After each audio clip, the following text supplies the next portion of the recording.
Here we are. Again.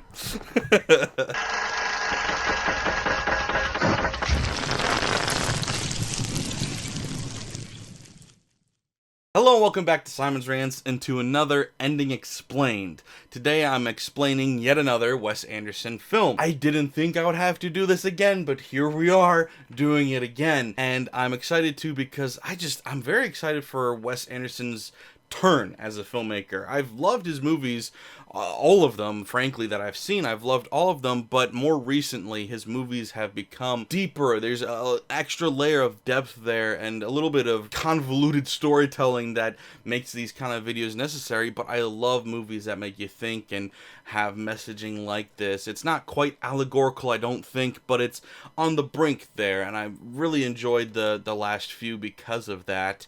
I think Asteroid City, which I explained last time, might be top 3 favorite Wes Anderson film for me, even though it's not considered by most people to be that good. I just really enjoyed the messaging of it. I thought it was really well told and a very original idea that I just loved. This movie, similarly, I don't think it's going to have the wide acclaim of some of his more successful movies, but it has such an interesting and fascinating concept that I just really want to get into. Before I do, though, obviously, I have to say this every time, though, this is an ending explained video. I'm going to be talking about the ending of this movie as well as any part of the movie that I think applies to explaining the ending. These are all spoilers. If you don't want anything spoiled, you should click away, go watch it, come back, and we can talk about it then. But if you don't mind it being spoiled and you haven't seen it, then I will explain it for you anyway, but that was your warning. So, Wes Anderson's latest film, The Phoenician Scheme, is starring Benicio del Toro as an evil businessman who is going through a bit of turmoil for a couple of different reasons. One being he is constantly almost dying due to assassination attempts. The other thing is his big business plan is on the brink of falling apart because there is a large gap in what they need monetarily and what they actually have. And so he's going around to these business partners trying to get them to agree to help close this gap because he doesn't have the finances required to do so on his own. But doubling back real quick to the almost dying constantly, we see throughout these assassination attempts, whether it was multiple plane crashes or things like that, people also poisoning his food and drink constantly. He's also shot at a certain point in this movie, just almost dies a bunch of times in this movie, and he's constantly having these dream-like scenes, whether they're visions or dreams or whatever. He is constantly being confronted with these visions, these Shakespearean or silent film era visions of weird imagery being thrown at him that is not always easy to understand. The first one, it appears that he is going to heaven, and it may confuse the audience at first into thinking he actually did die, but then he runs into his grandmother, says hi, and she doesn't recognize him, and then he is back alive in his body on Earth. So did he die for a moment and come back? What was that about? But then as you keep watching it, you realize these aren't necessarily supposed to be taken so literally. These are the evolution of his psyche, this character's psyche as he goes through the story, because there is a large character arc that is happening and developing with Benicio del Toro's character. There's also some heavy religious influence because his daughter is a nun. So there's constant religious commentary being presented into this movie. So you could almost actually think that perhaps this movie is about God or finding God, or how religion is the answer to fixing all these problems, because in a way it kind of seems like that. But I don't think that's it either. Now, it does look like that because this movie, its character arc is about a bad person ultimately becoming a good person. And also, all kinds of people around him, and these main characters in general, all becoming good or choosing to do good regardless of their background. Like I said, you've got an evil businessman, you've got a nun, you've also got this double agent conservative guy that's played by Michael Cera, and then you've also got this group of Black Panther inspired, very far left, you've got far right, far left, everybody on this whole spectrum are capable of doing good and do. And I find that fascinating because I take from that the messaging there is that you don't have to be a specific type of person or belief system to do good. You simply can do good. Everybody is capable of doing good. And you see that because it's not simply about the nun influencing all of them to move toward her. She actually moves toward them as well, as she becomes a little looser as the movie goes on. She has some drinks. She starts smoking. She's got a bedazzled pipe and all of these things. Like, she is not following the nunnery rules anymore. And even the Mother Superior tells her, hey, that's fine. Not everybody's supposed to be a nun. You can be a good person. You can serve God without being a nun. And so she chooses to do that. Ultimately, then we see Benicio del Toro's character has the biggest shift in personality, going from this evil business tycoon to giving up his wealth to cover the gap, but also go beyond that and do good deeds that his daughter inspired him to do, which was to help feed people that were in an artificial famine, and also taking people out of slavery that were put in there because, as God says, slavery is damnable. So what are we seeing here? We're seeing characters shifting ideologies around the central theme of doing good without any clear motive other than doing good. So what is that, and what does that have to do with these visions that I already mentioned? Well, let's talk about the visions again. So the first one, as I mentioned, it's about him seemingly dying at first and then going to heaven, but then his grandmother doesn't recognize him and poof, now he's back on Earth. Well, what else happens in these visions? Well, he meets God at one point, and that's not a very productive meeting necessarily, because he simply just echoes parrots, if you will, something that his nun daughter already told him, which is that slavery is not good.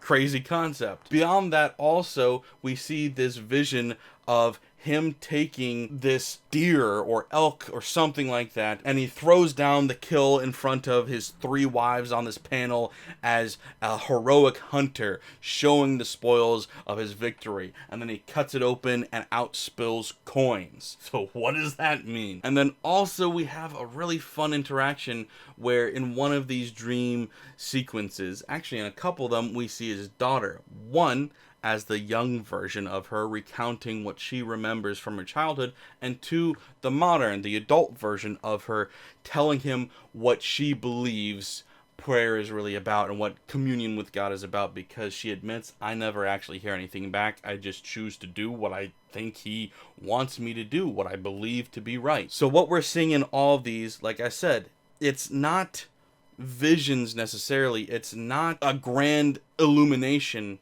It is the development of his psyche that is already happening. He's being exposed to different things. First of all, he's exposed to his own mortality, something that he is deeply afraid of. Despite saying he is not, he's constantly close to death, which completely changes his perspective on how he chooses to view things. And even though he's constantly saying, I'm not worried about it, I've never been safer, he is changing his whole outlook on life by, trying to set it up so that his daughter gets all of his finances and everything if he dies. And we also see a very telling moment when his grandmother doesn't recognize him, that what he's truly afraid of is not existing.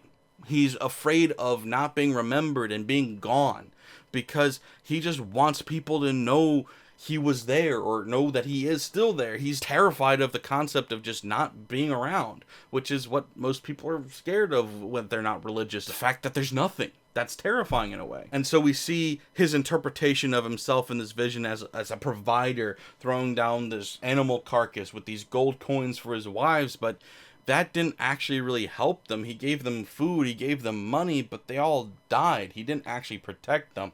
So he's seeing the vanity of his worth. Everything that was defined as his worth is now worth less, because it didn't actually amount to much of anything at all. He's been hoarding the food and hoarding the wealth and keeping it all to himself, and it never helped. The people that he cared about are still gone anyway. And so now he's searching for answers. He's asking God, well, what is the answer to this? And it's something that, like, the people around him have already told him. Like, sometimes, and maybe this is just me, adding in a little bit of myself here, but so often when we're searching for answers from the cosmos or from God or the universe, we ask the dumbest questions with the easiest answers that have been sitting right in our faces the whole time. It's like, is this really evil?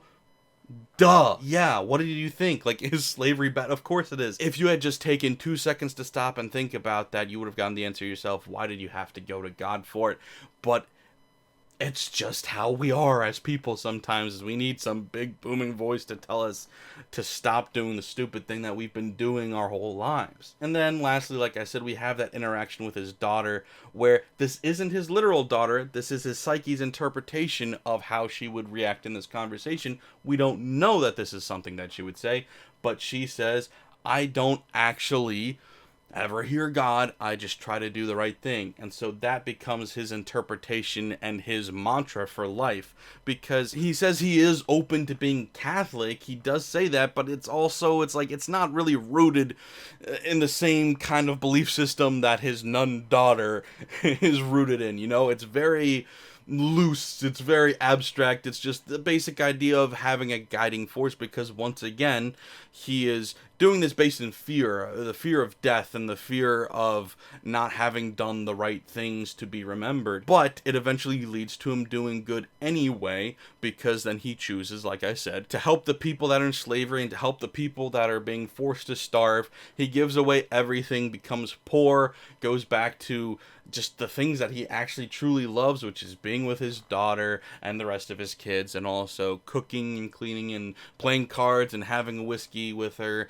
And it's like, that's kind of what this movie's about. And I get that that's probably going to annoy some people who want a more religious answer, where it's like, the religious, that is the only truth. And maybe it'll annoy atheists who think it's all full of bullshit. But the thing is, it's like, ultimately, it's about being a good person and trying to do the right thing, and not, being so worried about preserving yourself. Try to elevate and water the people around you. Take care of the people around you, because that's how you'll be remembered. That's how you live your life to the fullest, and that's how you'll do the most good. It's not self-centered. It's not trying to self-preserve. It's about loving the people around you and taking care of them, whether you actually really know them, like your family, or not. Because it's easier. He starts to love his daughter first and foremost, but it's then another additional step that's even harder for him to then love and take care of complete strangers. But he gets there, and he does that. And I think that's a really cool message from this movie. Yet again, another kind of open-ended philosophical take by Wes Anderson. He doesn't seem to like to really throw his messaging down your throat. It's going to be vague. It's going to be a little bit open-ended, but I like that, because it's not presumptuous. It doesn't assume it knows all of the answers. It's just trying to be like, hey, we're all figuring it out, so let's try to figure it out together. And I like that. I really do. So that's my interpretation of the Phoenician scheme. It's all about confronting death and how that can lead to positive changes, but also how changes and how goodness can come from anyone or anywhere. It doesn't matter who you are. Like I said, complete spectrum here. You can be a good person. It doesn't really matter who you are, where you're from, what you did, as long as you're a good person. So yeah, I enjoy that message. I think that's really cool, and I love this movie. Can't wait to watch it again. What do you guys think, though? Let me know in the comments below, and of course, don't forget to like, share, and if you're new here, subscribe. Thanks, guys. Bye.